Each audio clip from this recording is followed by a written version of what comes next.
सवाल ये उठा कि 24 तारीख को जो बस पकड़ी गई उससे पहले सेकंड ग्रेड का पेपर लीक नहीं हुआ। क्या पेपर लेने वाला एक ही पेपर लेगा? कि एसओजी विफल होगी तो आप सीबीआई को जांच दे दीजिए। हम सीबीआई की भी जांच की मांग कर रहे हैं कि अंतिम कड़ी तक इसकी जांच होनी चाहिए। आप प्यादे को पकड़कर मामले को बंद कर दोगे। सवाल ये उठा है कि इनके पीछे कौन राजनेता है, कौन सा कर्मचारी है, आरपीसी का सदस्य है या प्रिंटिंग प्रेस का, कि जो कर्मचारियों को निलंबित करके इतनी कर लेते हैं। आज तक एक भी कर्मचारी को बर्खास्त क्यों नहीं किया गया? घर बैठे आप उनको आधी सैलरी दे रहे हैं, जो युवाओं के सपनों को बेच रहे हैं। आपने कहा कि हमने किराए की बिल्डिंग पर बुलडोजर चलाकर हम युवाओं के साथ न्याय करें। हम मांग कर रहे हैं कि इन माफियों के घरों पर बुलडोजर चलाइए, इनकी संपत्ति जब्त करिए। जो नेपाल से थाईलैंड कैसे पूछ गए, किसने संरक्षण दिया, इसका खुलासा होना चाहिए। आप एक बार इन नेताओं कह दीजिए रीट के एग्जाम देके देख लीजिए या पटवारी के देके देख लीजिए। तैयारी करना 6 महीने पता लग जाएगा तैयारी कैसे की जाती है। बेरोजगारों की आवाज़ उठाने वाले उपेंद्र यादव राजस्थान बेरोजगार की एकीकृत महासंघ के प्रदेश अध्यक्ष आज मुख्यमंत्री अशोक गहलोत के गृहनगर जोधपुर में बेरोजगारों को लेकर रैली निकाली और अब कुछ ही देर बाद जिला कलेक्टर को ज्ञापन देंगे। इस वक्त मेरे साथ एक्सक्लूसिव बातचीत करने के लिए मौजूद हैं उपेंद्र। हर जगह जा रहे हैं आप, बेरोजगारों की आवाज़, गुजरात भी गए, राजस्थान भी गए, यूपी भी गए, आज आप गहलोत को गृहनगर में आपको आना पड़ा, ऐसा क्या?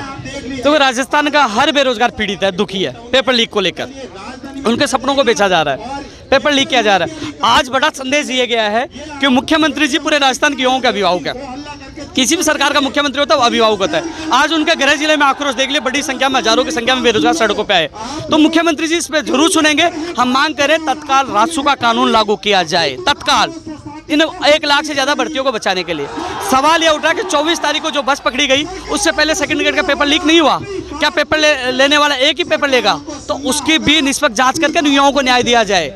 सवाल यह उठा है कि एसओजी विफल होगी तो आप सीबीआई को जांच दे दीजिए। हम सीबीआई की भी जांच की मांग कर रहे हैं। सवाल यह है कि अंतिम कड़ी तक इसकी जांच होनी चाहिए। आप प्यादे को पकड़कर मामले को बंद कर दोगे। सवाल ये उठा है कि इनके पीछे कौन राजनेता है, कौन सा कर्मचारी है, आरपीसी का सदस्य है या प्रिंटिंग प्रेस का, उसका भी खुलासा होना चाहिए। सवाल यह है कि जो कर्मचारियों को निलंबित करके इतनी कर लेते हैं। आज तक एक भी कर्मचारी को बर्खास्त क्यों नहीं किया गया? घर बैठे आप उनको आधी सैलरी दे रहे हैं, जो युवाओं के सपनों को बेच रहे हैं। उनको तुरंत, आज तक जितने भी लोग हैं उनको तुरंत बर्खास्त करें और उनकी भी संपत्ति जब्त करिए। आपने कहा कि हमने किराए की बिल्डिंग पर बुलडोजर चलाकर हम युवाओं के साथ न्याय करें। हम मांग कर रहे हैं कि इन माफियों के घरों पर बुलडोजर चलाइए, इनकी संपत्ति जब्त करिए। जो नेपाल से थाईलैंड कैसे पूछ गए, किसने संरक्षण दिया, इसका खुलासा होना चाहिए। राजस्थान का युवा न्याय मांगने आया है। राजस्थान के कोने कोने पर वो यात्रा जो आक्रोश रैली निकालकर मांग कर रहा है कि पेपर लीक मुक्त राजस्थान चाहिए, अपराधी जेल के अंदर होने चाहिए। रीट में कहा कि हमने 95 लोगों को गिरफ्तार किया। अरे 95 में से 90 से ज्यादा लोग जेल से बाहर आ गए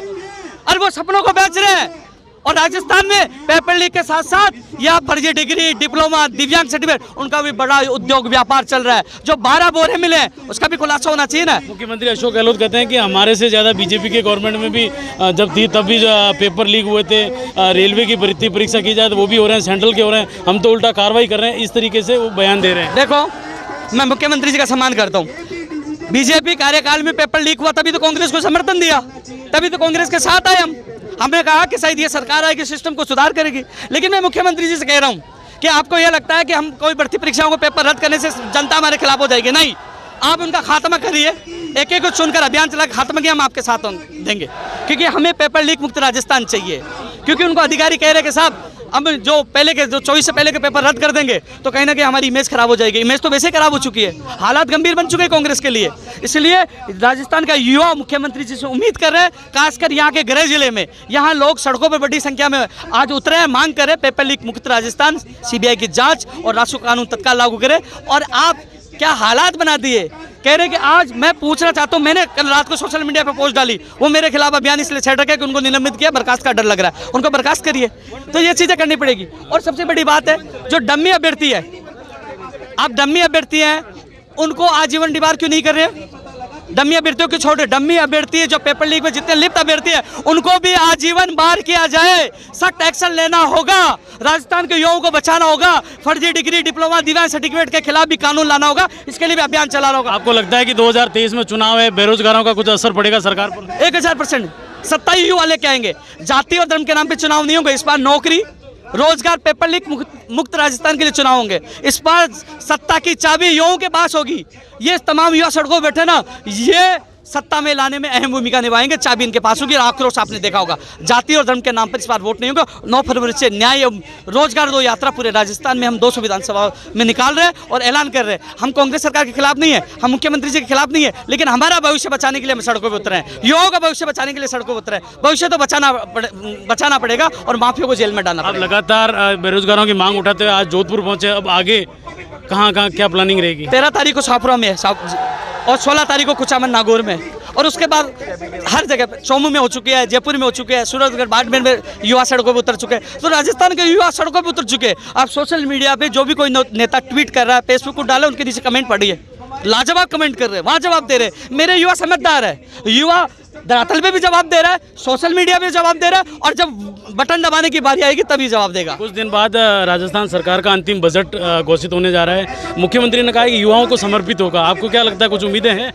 मैं तो कह रहा हूँ ऐसा सिस्टम स्थापित करो कि राजस्थान में पेपर लीक करने से पहले अपराधियों में डरो, वो सोचे, उनके खिलाफ इतना सख्त कार्रवाई करिए। हम चाहते हैं प्रदेश के बेरोजगार को प्राथमिकता दीजिए। बाहरी राज्यों के लोग यहाँ आ रहे हैं, इनके इससे की नौकरियां लेके जा रहे हैं, प्रदेश के बेरोजगार को प्राथमिकता दीजिए। इनको छात्र संघ आयोग बनाए, अपनी पीड़ा रखे, ऐसी चीज़ें घोषणा ही करिए। लेकिन उससे पहले जो 1 लाख भर्ती परीक्षाएं हैं, जिसमें 48,000 तृतीय श्रेणी शिक्षक भर्ती फरवरी में है, तो इन भर्ती परीक्षाओं को बचाने के लिए इनको कदम उठाने पड़ेंगे, सख्त कानून की पालना करनी पड़ेगी। यहाँ तो जागृति स्कूल की मान्यता रद्द नहीं हुई, जिसने एसओजी ने मुकदमा दर्ज कर रखा है, उनको क्यों बचाया जा रहा है? तो राजस्थान के युवा सड़कों पर है। और आप देख लीजिए जोधपुर में, उनके गृह जिले, मुख्यमंत्री जी के गृह जिले में ये उनके बच्चे हैं, उनसे पुकार करना है कि मुख्यमंत्री जी न्याय कर दीजिए। और यहाँ पुलिस प्रशासन के तमाम लोग हैं, अरे ये इनके भी बच्चे तैयारी कर रहे हैं, ये भी दुखी हैं, ये भी कह रहे हैं कि इस बजट में कि साहब हमारा पे ग्रेड 3600 कर दीजिए, हमारी पदोन्नति समय पे करवा दीजिए, ये भी मांग कर रहे हैं अपनी।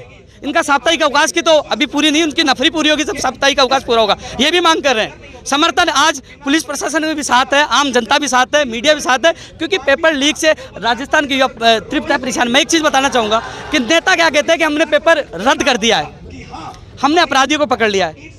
उन नेताओं ने कभी सोचा जो 3 साल से तैयारी कर रहे हैं? मैं उनके हालात जानता हूँ, कैसे कर्जा लेकर उनको तैयारी करवाते कि बेटा इस बार तैयारी कर लेना, नंबर आ जाए। वो पूरी मेहनत करते, तैयारी करते। जिस दिन पेपर लीक हुआ, युवा फ़ोन करके रो रहे थे, कोई अपनी बच्ची को छोड़ के आया, कोई क्या छोड़ के आया, कोई कर्जा लेके आया।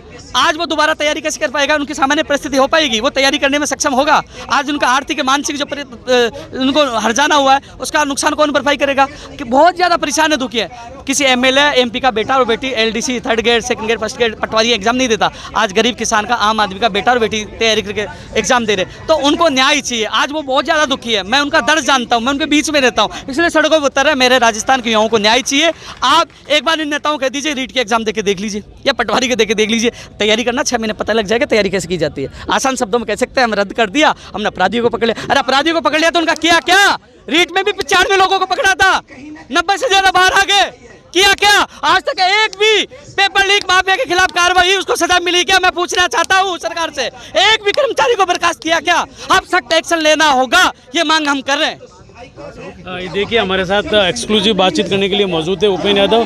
साफ तौर पर कहना है कि सरकार जो पेपर माफिया है, उन माफियों को लेकर क्या कार्रवाई कर रही है। आज जोधपुर जिला कलेक्ट्रेट पर हजारों की तादाद में बेरोजगार छात्र एकत्रित हुए। कहीं ना कहीं मुख्यमंत्री अशोक गहलोत के गृह नगर में इस तरह की बेरोजगारों की भीड़ है, तो ये आने वाले 2023 चुनाव में शुभ संकेत नहीं है। अशोक